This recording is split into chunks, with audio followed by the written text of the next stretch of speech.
Hi friends, ಎಲ್ಲರಿಗೂ ನಮಸ್ಕಾರ. Welcome back to my YouTube channel tasty tales by Mala.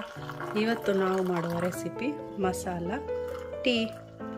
Masala ಟೀಗೆ ಹೇಗೆ ಮಾಡೋದು ಅಂತ ನೋಡೋಣ ಬನ್ನಿ. ಮಸಾಲ ಟೀಗೆ ಬೇಕಾಗುವ ಪದಾರ್ಥಗಳು: ಚಕ್ಕೆ 20 ಗ್ರಾಮ್, ಏಲಕ್ಕಿ 20 ಗ್ರಾಮ್, ಮೆಣಸು 10 ಗ್ರಾಮ್, ಧನಿಯಾ ಅರ್ಧ ಟೀ ಸ್ಪೂನ್, ಒಣಗಿರೋ ಶುಂಠಿ 20 ಗ್ರಾಮ್, 2ರಿಂದ 3 ಗ್ರಾಮ್ ಲವಂಗ, ಸ್ವಲ್ಪ ಅರಿಶಿನದ ಪುಡಿ. ಒಣಗಿರೋ ಶುಂಠಿ 20 ಗ್ರಾಮ್. ಇದು ಡ್ರೈ ಶುಂಠಿ, ಇದು ಹಸಿದಲ್ಲ, ಒಣಗಿರೋದು. ಈಗ ಮಸಾಲ ಟೀಗೆ ಇದನ್ನೆಲ್ಲ ಒಂದು ಪ್ಯಾನಲ್ಲಿ ಹಾಕಿ ಡ್ರೈ ರೋಸ್ಟ್ ಮಾಡ್ಕೊಳ್ಳೋಣ. ಇವಾಗ ಸ್ಟವ್ ಆನ್ ಮಾಡಿಕೊಂಡು ಇದನ್ನೆಲ್ಲನೂ ಡ್ರೈ ರೋಸ್ಟ್ ಮಾಡ್ಕೊಳ್ಳೋಣ. ಚಕ್ಕೆ,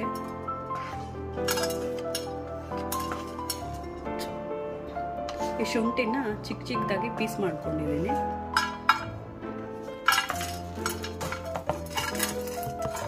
ಇದೊಂದು 5 ಮಿನಿಟ್ಸು ಚೆನ್ನಾಗಿ ಡ್ರೈ ರೋಸ್ಟ್ ಮಾಡ್ಕೊಳ್ಳಿ. ಸೈಡಲ್ಲಿ ನಾವು ಹಾಲನ್ನು ಕಾಯಿಸ್ಕೊಳ್ಳೋಣ. 2 ಗ್ಲಾಸ್ ಹಾಲು ಹಾಕ್ತಿದ್ದೀನಿ. ಈ ಗ್ಲಾಸಲ್ಲಿ 2 ಗ್ಲಾಸ್ ಹಾಲು ತಗೊಳ್ತಾ ಇದ್ದೀನಿ. ಒಂದು 1/4 ಲೀಟರ್ ಹಾಲು. ಹಾಲು ಬಿಸಿ ಆಗ್ತಾ ಇರುತ್ತೆ ನೋಡಿ. ಇದೆಲ್ಲ ರೋಸ್ಟ್ ಆಗಿದೆ. ಸೊ ಇದನ್ನ ತಣ್ಣಗಾದ್ಮೇಲೆ ಮಿಕ್ಸಿಗೆ ಹಾಕೊಳ್ಳೋಣ. ನೋಡಿ, ಇದನ್ನೆಲ್ಲ ಡ್ರೈ ರೋಸ್ಟ್ ಆಗಿರೋದನ್ನೆಲ್ಲ ಮಿಕ್ಸಿಗೆ ಹಾಕೊಂಡು ಇದನ್ನ ಪೌಡರ್ ಮಾಡ್ಕೊಂಡು ಬರೋಣ. ನೋಡಿ, ಪುಡಿ ಮಾಡ್ಕೊಂಡು ಬಂದ್ವಿ. ಸೊ ಇದನ್ನ ನಾವು ಟೀಗೆ ಮಿಕ್ಸ್ ಮಾಡ್ಕೋಬೇಕು.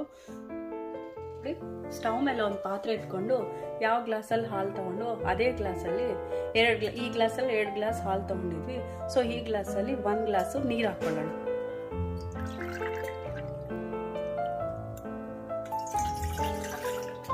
ಈಗ ನೀರು ತಗೊಂಡಿದ್ವಲ್ಲ, ಅದಕ್ಕೆ ಟೀ ಪುಡಿ 2 ಸ್ಪೂನ್ಸ್ ತಗೊಳ್ಳೋಣ. ನೋಡಿ, ಟೀ ಪೌಡ್ರು ಚೆನ್ನಾಗಿ ಕುದೀತಾ ಇದೆ. ಇವಾಗ ಈ ಮಿಕ್ಸ್ ಮಾಡಿದ್ವಲ್ಲ ಮಸಾಲ ಮಿಕ್ಸನ್ನ ಇದಕ್ಕೆ ಹಾಕೋಣ. ನೋಡಿ, ನಾನು ಇಷ್ಟೇ ತಗೊಳ್ತಾ ಇರೋದು. ಸೊ ಇದನ್ನ ಮಿಕ್ಸ್ ಮಾಡ್ತಾಳೆ. ಒಂದು 1/4 ಟೀ ಸ್ಪೂನ್ ತಗೊಂಡಿದ್ದೀನಿ ಅಷ್ಟೇ.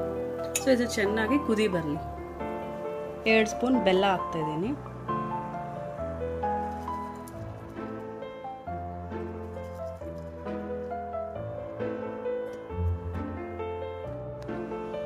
ಇವಾಗ ಚೆನ್ನಾಗಿ ಕುದಿ ಬರ್ತಿದೆ. ಇವಾಗ ಹಾಲು ಹಾಕೊಂಡು 5 ಮಿನಿಟ್ಸ್ ಕುದಿಸ್ಕೊಳ್ಳೋಣ.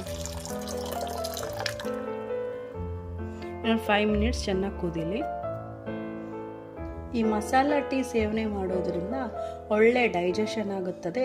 ಇದರಿಂದ ನಮಗೆ ಎನರ್ಜಿ ಕೂಡ ಜಾಸ್ತಿ ಆಗುತ್ತದೆ. ಇದರಿಂದ ಯಾವುದೇ ಗಂಟ್ಲು ನೋವಾಗಲಿ, ಕೋಲ್ಡ್ ಆಗಲಿ, ಗಂಟ್ಲು ಕಟ್ಟಿರೋದಾಗಲಿ, ಏನೇ ಸಮಸ್ಯೆ ಇದ್ದರೂ ಇದು ಹೊಟ್ಟೋಗುತ್ತೆ. ಇದರಿಂದ ಒಳ್ಳೆ ಮೆಟಬಾಲಿಸಮ್ ಇಂಪ್ರೂವ್ ಆಗುತ್ತದೆ.